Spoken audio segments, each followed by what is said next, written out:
Begitu monyet ini dilahirkan, ayah Raja Monyet ingin memakannya.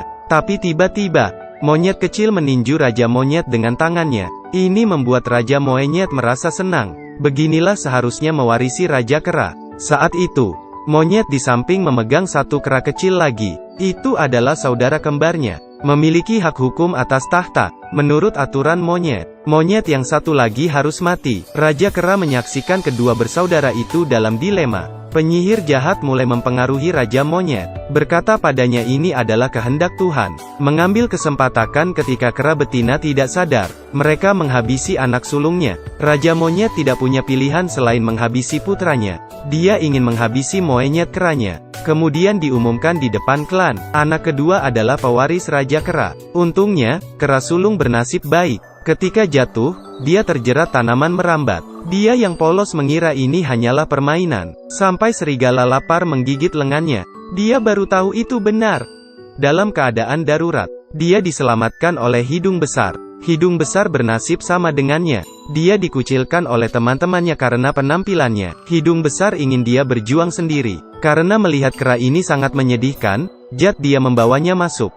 Dalam sekejap waktu berlalu, monyet itu sudah tumbuh dewasa. Meski tangan kanannya cacat, tapi dia bijaksana. Tidak hanya bisa membuat kipas dari daun, dia juga bisa membuat dispenser air sendiri. Dia bahkan menemukan air alami dari daun, menempel di pohon, di tanah dan di daun. Ini sangat keren. Dia sangat bersemangat. Hidupnya penuh dengan kesenangan. Untuk menghibur dirinya dan sekelompok monyet lainnya, mereka sering mengadakan permainan bola. Monyet sulung dan hidung besar juga diam-diam sering menonton pertandingan ini. Pada saat ini, monyet bungsu juga telah dewasa, dan tubuhnya sangat kekar. Dengan mudah memenangkan pertandingan ini, berbalik dan melempar bola ke dalam kerangka. Gol yang bagus. Kemenangannya mendapatkan sorakan dari kelompoknya. Tapi sesuatu tiba-tiba terjadi. Di pertandingan berikutnya, si hidung besar terpesona melihat bola itu. Ketika bolanya terbang di depannya, dia tidak tahan ingin mengambilnya. Bahkan tidak sengaja memasukkan bola takraw ke dalam lubang. Seketika hidung bisa dikelilingi dan dikeroyok. Si sulung meniup gelembung lem dari cabang pohon, mengeluarkan bola takraw dari lubang. Melihat itu para monyet merasa kagum. Apakah ini Alpen yang legendaris? Si bungsu merasa perhatiannya teralihkan. Dia mengambil tongkat itu dan menarik si bungsu, memberitahu dia, meskipun ini adalah zona dinamis, tapi ini adalah wilayah kekuasaannya. Tiba-tiba si kepala botak menyadari sesuatu. Kaki si monyet sulung dan si bungsu sama-sama pendek. Ini adalah simbol keturunan Raja Kera. Monyet jahat langsung mengerti. Dia adalah monyet kecil yang sakit itu. Si bungsu melempar si sulung ke sudut. Dia ingin memperlihatkan kemampuannya. Tapi bola takraw menempel erat di tangan. Seketika ini membuatnya terlihat bodoh. Para monyet segera datang membantunya. Beberapa saat kemudian, seekor kera terlempar bersama dengan bola takraw, lalu jatuh tepat di atas kepala Raja Monyet. Si botak berusaha menariknya. Akhirnya dia membuat kepala Raja Monyet menjadi botak. Seketika gaya rambut Raja Monyet hancur di tangannya. Lalu peramal memberitahu monyet bungsu, monyet sulung harus dibunuh. Jika tidak tahtanya akan jatuh ke tangannya. Jadi mereka merencanakan sesuatu, membawa si sulung ke hadapan Raja Monyet. Raja Monyet pasti akan menyalahkannya. Tapi ini tidak menghentikan si sulung. Dia mengambil beberapa cabang, membuat mahkota untuk Raja Kera. Para kera terkesan melihat mahkota ini. Si bungsu merasa cemburu, menatap si peramal. Peramal melakukan sesuatu. Si sulung juga membuat cermin dari air. Raja Monyet juga pertama kalinya melihat wajahnya yang makmur, membuat semua monyet merasa senang. Si sulung membangun tahta Raja Monyet dari tanaman merambat, sangat modis, penuh kemewahan dan gengsi. Semua monyet tampak bahagia. Penyihir mulai berlatih di gua. Segera, ribuan belalang keluar dari sarangnya. Raja Kera secara tidak sengaja jatuh dari tebing dan pingsan di tempat. Penyihir mengambil kesempatan mempengaruhi kera lainnya, meyakini mereka kalau si sulung membawa bencana. Semua kera mulai marah. Si bungsu langsung melemparkan monyet sulung dari tebing. Ketika Raja Kera sadar kembali, monyet sebaik itu dibunuh.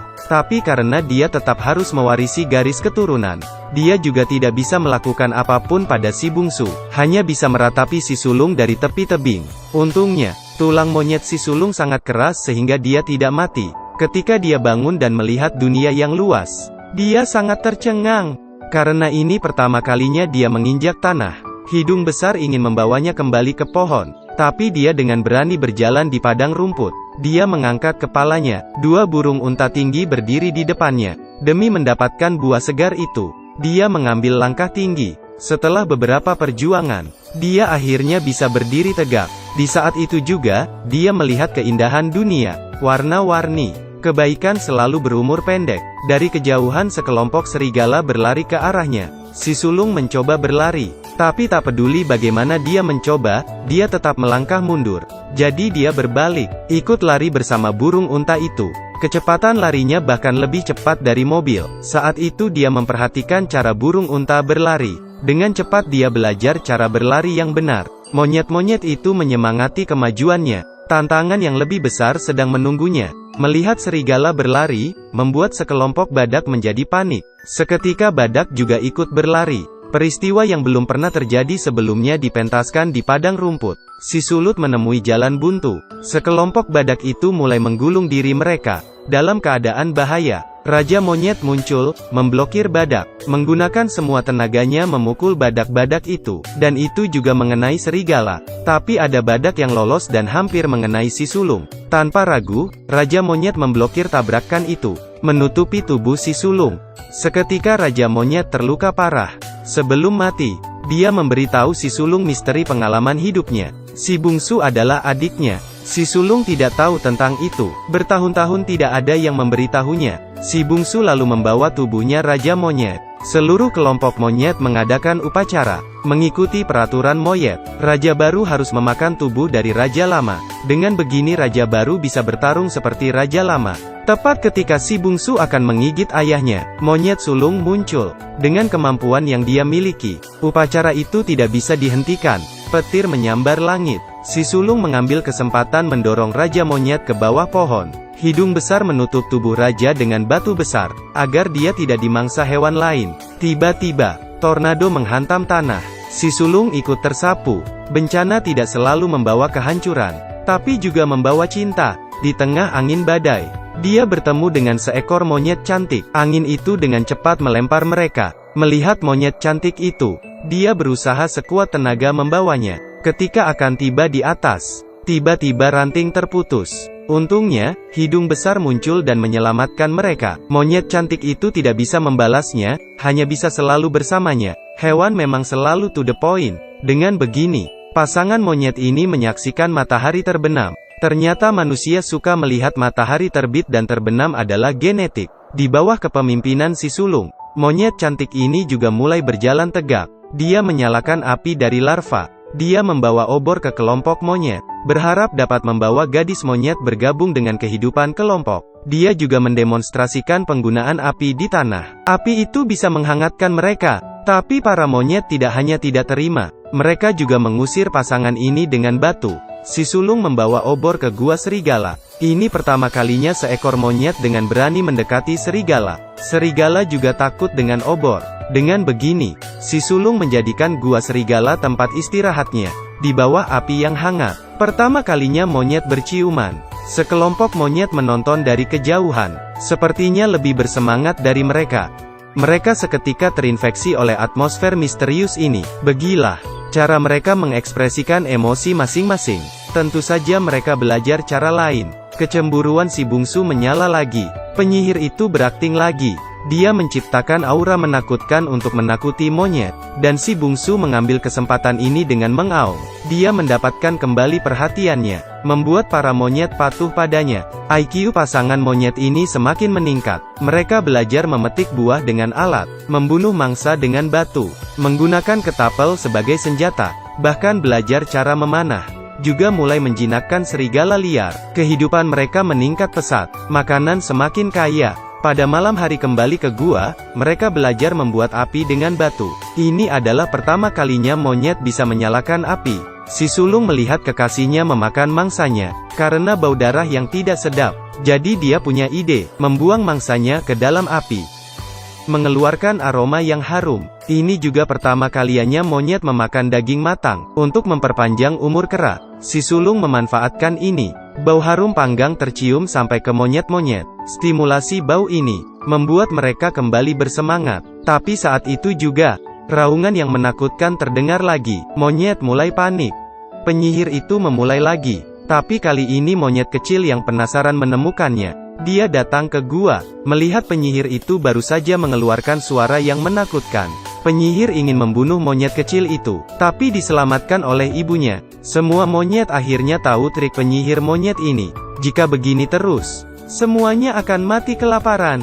Mereka mulai berani menginjakan kaki di tanah, ingin meminta perlindungan dari si sulung. Lagi pula mereka bisa mendapatkan daging dan buah panggang di sana. Si sulung tanpa curiga langsung menerima mereka. Melihat wilayah si sulung berevolusi dengan cepat, mereka mulai mengambil langkah cepat menuju menjadi manusia. Hanya si bungsu dan istrinya yang menjaga pohon tua itu sendirian. Tak lama kemudian, istri si sulung hamil. Kelompok monyet juga mulai mengembangkan konstruksi, membuat desa pertama mereka. Monyet berkelimpahan makanan, hidup dengan nyaman. Tapi semua hal baik menarik kecemburuan. Pikiran jahat penyihir tidak pernah mati. Dia memanggil segerombolan belalang untuk menyerang desa. Jembatan kayu dan menara yang mereka bangun semuanya hancur. Suku itu marah. Mereka tidak lagi percaya pada bencana alam tetapi bencana buatan manusia. Mereka menyalakan obor, membuat perhitungan pada penyihir dan si bungsu. Perang sudah dekat. Si sulung ingin menghentikan mereka, tapi kekuatan dia sangat terbatas. Dia kesulitan menekan kemarahan mereka. Beberapa kera mengambil kapak batu dan memoting akar pohon. Si bungsu melompat turun dan mulai berkelahi dengan mereka. Saat perkelahian terjadi, obor tidak sengaja menyulut pohon. Kelompok monyet mengambil kesempatan, merobohkan dua monyet itu. Melihat bahwa api akan membakar pohon berusia 1000 tahun itu, dan istri si bungsu ada di pohon. Si sulung meminta serigala, menarik dirinya ke atas. Berhasil menyelamatkan saudara iparnya. Tapi sayangnya dia tertimpa oleh batang yang jatuh. Melihat bahwa pohon tua juga akan tumbang, monyet-monyet itu melarikan diri. Si bungsu bangkit. Dia sempat ragu, tapi dia tetap menyelamatkan kakaknya. Penyihir itu mendapatkan hukumannya, terbakar di dalam api. Menyaksikan rumahnya terbakar oleh api, si bungsu terpaksa ikut berevolusi. Dengan bantuan kakaknya, dia juga belajar berdiri. Mereka akhirnya saling memeluk. Monyet-monyet itu diliputi oleh keberanian dan persaudaraan mereka. Tidak ada rumah. Si bungsu memutuskan membawa kelompok monyet, bermigrasi secara besar-besaran. Mereka melangkahi lava, memanjat tebing, melewati lembah yang panjang dan sempit. Di bawah matahari adalah padang rumput yang indah. Di tanah baru ini, mereka semakin cepat berevolusi menjadi manusia, tinggalkan jejak berharga leluhur.